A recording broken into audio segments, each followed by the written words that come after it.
historiku i Edi Rams, një hajdut një hajn i papërmbajtur, gjithë jetën e tij, është shtrihet edhe në shumë dekada, periudha që ai akoma s'kishte lindur fare. Ky është vërsulur si një hajn i papërmbajtur pronave të kishës.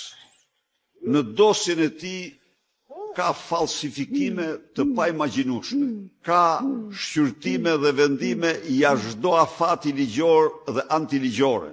Ka ndryshime datash që vetëm falsifikatorë që i kanë bërë e dinë. Vendime gjykatash që janë të vitit 2003 dhe paraqiten si të vitit 2013. Nuk mund ta marrë kush vesh çfarë qëndron aty sepse dosja është e kyçur në sirtarin personal të Sokol Sadushit dhe nuk del. E mban aty.